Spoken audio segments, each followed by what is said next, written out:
சற்று முன் அதிகாரப்பூர்வ அறிவிப்பு. தமிழகத்தில் 2026 தேர்தலை சந்திக்க அனைத்து கட்சிகளும் முழு வீச்சில் தயாராகி வருகின்றன. மக்களை சந்திக்கும் வேலைப்பாடுகளும் கூட்டணி குறித்த பேச்சு, தொகுதி பங்கீடு என தொடர்ச்சியாகவே நடந்து கொண்டுதான் இருக்கிறது. திராவிட கட்சிகளான அதிமுக மற்றும் திமுக தங்களுடைய கூட்டணியை பலப்படுத்த முயற்சித்து வருவதாகவும் சொல்லப்படுகிறது. அதே சமயம் பாமகவில் அன்புமணி அதிமுக பக்கமும் ராமதாஸ் திமுக பக்கமும் ஆதரவு தெரிவித்து வரும் நிலையில் தேமுதிக மட்டும் கூட்டணியை இதுவரை வெளியிடாமலே இருந்து வருகிறது. திமுக பிரச்சாரத்தில் அதிமுக அமைச்சர் RP உதயகுமாரும் பிரேமலதாவும் சந்தித்து பேசியதால் தேமுதிக அதிமுகவுடன் தான் கூட்டணி அமைக்கும் என்றும் எதிர்பார்க்கப்பட்டு வருகிறது. அதேபோல நேற்று நடந்த பிரச்சாரத்தில் கூட விஜய்க்கு ஆதரவாக பேசியதால் பிரேமலதா விஜயுடன் கூட்டணி அமைப்பாரா என்றும் எதிர்பார்க்கப்பட்டு வருகிறது. இவ்வாறு கூட்டணி குறித்த செய்தியை பிரேமலதா மிகவும் கையாண்டு வரும் நிலையில் தேமுதிக பரப்புரையில் பேசிய அவர், அதிமுக எங்களுக்கு சீட் தருவதாக கூறிவிட்டது. அதற்காக அதிமுகவுடன் கூட்டணி என்று சொல்லிவிட முடியாது. இந்த சீட்டை நாங்கள் 2025ஆம் ஆண்டு தருவார்கள் என்று எதிர்பார்த்தோம். ஆனால் அப்போது குழப்பம் ஏற்பட்டது. அதற்காக அவர்களுடன் கூட்டணி என்பதை இப்போது சொல்லிவிட முடியாது என்று பிரேமலதா கூறினார். இவருடைய இந்த கருத்து EPS சீட் தராததால் தேமுதிக இன்னும் அதிமுக மேல் கோபத்தில்தான் உள்ளது என்பதை நிரூபித்திருக்கிறது. மேலும் துரோகம் செய்தவர்களுடன் எப்படி கூட்டணி என்று சொல்ல முடியும் என்பதையும் பிரேமலதா தெளிவாகவே வெளிப்படுத்தியுள்ளார். இந்த நிலையிலோ சிவகங்கை மாவட்டம் திருப்பத்தூரில் செய்தியாளர்கள் சந்தித்த தேமுதிக பொதுச் செயலாளர் பிரேமலதா விஜயகாந்த் கூறியதாவது, மதுரை, கோவை போன்ற மாநகராட்சி பகுதிகளில் மெட்ரோ ரயில் திட்டத்தை கட்டாயம் செயல்படுத்த வேண்டும். மேலும் அதேபோல கூடுதல் எண்ணிக்கையில் வந்தே பாரத் ரயில்களையும் மத்திய அரசு இயக்க வேண்டும் என்றும் கூறியிருக்கிறார். வாக்கு திருட்டு எங்கும் நடைபெறக்கூடாது. ஜனநாயக நாட்டில் ஒவ்வொருவருக்கும் வாக்குரிமை என்பது உண்டு.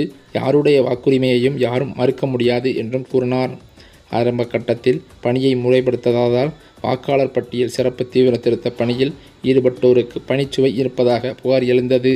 தற்போது அதை முறைப்படுத்திவிட்டதால் பணிச்சுமை எதுவுமில்லை என்றும் தகவல்கள் வெளியாகியிருக்கிறது என்றும் கூறினார். சட்டப்பேரவை தேர்தல் கூட்டணி குறித்து தற்போது எதுவும் கூற முடியாது. உரிய நேரத்தில் கூட்டணி குறித்து அறிவிப்போம் என்றும் தேமுதிகவிடம் பெற்றுள்ள கூட்டணி தான் வரும் சட்டப்பேரவை தேர்தலில் வெற்றி பெறும் என்றும் அவர் கூறியது பரபரப்பாக பேசப்படுகிறது. மேலும் அது மட்டுமில்லாமல் தமிழ்நாட்டில் போதைப் பொருட்கள் புழக்கத்தால் பல்வேறு குற்ற சம்பவங்கள் நடைபெறுகின்றன. இதனை தடுக்க கடும் நடவடிக்கைகளை மேற்கொள்ள வேண்டும். இவ்வாறு பிரேமலதா விஜயகாந்த் தமிழக அரசுக்கு சில கோரிக்கைகளை முன்வைத்தார். மேலும் கூட்டணி குறித்து பத்திரிகையாளர்கள் அவர்களிடம் கேள்விகளை எழுப்பிய போது அவர் கூறியது, ஜனவரி 9ஆம் தேதி கடலூரில் நடைபெறும் மக்கள் உரிமை மீட்பு மாநாட்டில் யாருடன் கூட்டணி என்பது குறித்து பற்றி நாங்கள் தெளிவாக அறிவிப்போம் என்று அவர் தெரிவித்தார். நேற்று பெய்த மழையில் முளைத்த காளான் என்று நான் பேசியதை தவேக தலைவர் விஜயை பற்றி பேசியதாக சிலர் திரித்துவிட்டனர். அவர் மட்டும்தான் சமீபத்தில் கட்சி தொடங்கியுள்ளாரா? இன்னும் சிலர் தொடங்கியிருக்கின்றனர். தேமுதிக விஜயகாந்த் பிரேமலதா பேசும்போது, விஜய் எங்கள் வீட்டு பையன் என்று எல்லா இடங்களிலும் நான் கூறி வருகிறேன். தற்போது அவர் அரசியலுக்கு புதிதாக வந்துள்ளார். அவர் தன்னை நிரூபித்து சாதிக்க வேண்டும். கரூர் சம்பவம் எல்லார் மனதிலும் நீங்காத சோகவடுவை ஏற்படுத்தியிருக்கிறது. இனி எப்படி அரசியல் பயணம் மேற்கொள்ள வேண்டும் என்று நாங்கள் விஜய்க்கு ஆலோசனை தான் வழங்க உள்ளோம். வருகின்ற தேர்தலுக்கு பின்னர் கூட்டணி அமைச்சரவை அமைய நிறைய வாய்ப்பு உள்ளதாக சொல்கிறார்கள். பொறுத்திருந்து பார்க்கலாம். அதிமுக சார்பில் எங்கள் கட்சிக்கு ஒரு நியமன MP தருவதாக உத்தரவாதம் கொடுத்திருந்தனர். ஆனால் அது 2025ஆம் ஆண்டிலோ 2026ஆம் ஆண்டிலா என்று கூறவில்லையாம். நாங்கள் 2025 என்று நினைத்தோம். அதனால் குழப்பம் ஏற்பட்டது. இதனால் எங்கள் கூட்டணி முறிந்து போனதாக சிலரும் கூறி வருகின்றனர். MP சீட்டுக்காக நாங்கள் கூட்டணி வைக்க வேண்டும் என்று யாருக்கும் அவசியமில்லை என்று அவர் கூறினார். மேலும் பீகார் தேர்தல் வெற்றி தமிழகத்தில் பிரதிபலிக்குமா என்று என்னால் சொல்ல முடியாது. பீகாரில் ஒவ்வொரு குடும்பத்திற்கும் 10,000 ரூபாய் கொடுத்து வெற்றி பெற்றதாக ப. சிதம்பரம் கூறியிருக்கிறார். தமிழகத்தில் வாக்குக்கு பணம் கொடுத்துதான் வெற்றி பெறுகிறீர்கள் என்று அதை மறுக்க முடியுமா? இதை தேர்தல் நிச்சயம் தமிழகத்தில் நடக்கும் அனைத்து பிரச்சனைகளுக்கும் முற்றுப்புள்ளி வைக்கும். வாக்கு திருட்டு நடக்கக்கூடாது என்பதில் தேமுதிகவும் உறுதியாக இருக்கிறது. கோவை, மதுரை மெட்ரோ ரயில் திட்டத்தை நிராகரித்ததற்கான காரணத்தை மத்திய அரசு கண்டிப்பான முறையில் விளக்க வேண்டும் என்றும் பிரேமலதா விஜயகாந்த் கேள்வியை எழுப்பியுள்ளார். இதனைத் தொடர்ந்து கோவையில் நடைபெற்ற தேமுதிக வாக்குச்சாவடி முகவர்கள் ஆலோசனை கூட்டத்தில் அக்கட்சியின் பொதுச் செயலாளர் பிரேமலதா விஜயகாந்த் கலந்து கொண்டு உரையாற்றினார். தாயார் மறைவால் ரத யாத்திரை தாமதமானதாகவும் புயல் வந்தாலும் ஆலோசனை கூட்டம் நடக்கும் என்றும் அவர் தெரிவித்தார். கோவை பீளமேடு பகுதியில் உள்ள தனியார் அரங்கில் தேமுதிக வாக்குச்சாவடி முகவர்களுக்கான ஆலோசனைக் கூட்டம் நடைபெற்றது.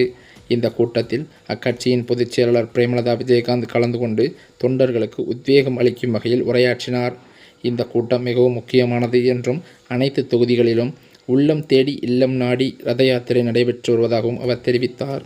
கோவை மாவட்டத்திற்கு ஏற்கனவே வரவிருந்த நிலையில் தனது தாயார் மறைந்ததால் வர இயலாமல் போனது என்றும் புயலே வந்தாலும் இந்த ஆலோசனை கூட்டமானது நடக்கும் என்றும் எந்த இடையூறும் தேமுதிகவை ஒன்றும் செய்துவிட முடியாது என்றும் அவர் உறுதியுடன் கூறினார். கூட்டத்தில் பேசிய பிரேமலதா விஜயகாந்த் இன்று காலை காவல்துறையினர் கட்சி கொடிகளை அகற்றச் சொல்லி இடையூறுகளை ஏற்படுத்தியதாக கட்சியினர் கூறியதை சுட்டிக்காட்டினார்.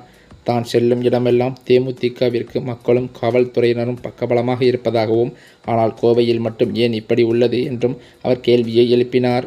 கோவை மாவட்டத்திற்கு யார் பொறுப்பாளர் என்று சிரித்தபடி அவர் கேட்டபோது அங்கிருந்த தொண்டர்களோ செந்தில் பாலாஜி என்று கோஷமிட்டனர். தேமுதிகவை பார்த்து ஏன் பயப்படுகிறீர்கள் என்று திமுகவை பெயர் குறிப்பிடாமல் அவர் விமர்சித்தது தற்போது பரபரப்பை ஏற்படுத்தியுள்ளது. சீப்பை ஒழித்து வைத்தால் கல்யாணம் நின்றுவிடும் என்று எண்ணும் கூட்டம்தான் அவர்கள். மேலும் யார் இடையூறு செய்தார்கள் என்று நான் சொல்லி தெரிய வேண்டியதில்லை என்றும் அவர் கூறினார். உங்கள் வேலையை தேமுதிகவுடன் வைத்துக் கொள்ளாதீர்கள். உங்களை போன்று லஞ்சம் ஊழல் செய்து ஜெயிலுக்கு சென்றவர்கள் நாங்கள் அல்ல. யாராக வேண்டுமானாலும் இருந்து கொள்ளுங்கள். காசு கொடுக்காமல் கூட்டத்தை கூட்ட முடியுமா? கூட்டணி இல்லாமல் ஜெயிக்க முடியுமா என்று பல்வேறு கேள்விகளை பிரேமலதா விஜயகாந்த் எழுப்பியது தற்போது பெரும் சர்ச்சையை கிளப்பியுள்ளது.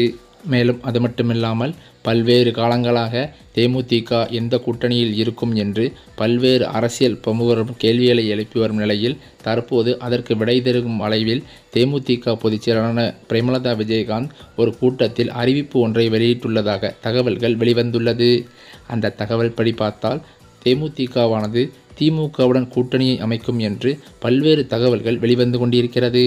இது அதிகாரப்பூர்வ தகவல் இன்னும் வெளியாகவில்லை என்றும் தேமுதிக வட்டாரத்தில் தொண்டர்கள் மத்தியிலும் பேச்சுக்களும் அடிபடுகிறது.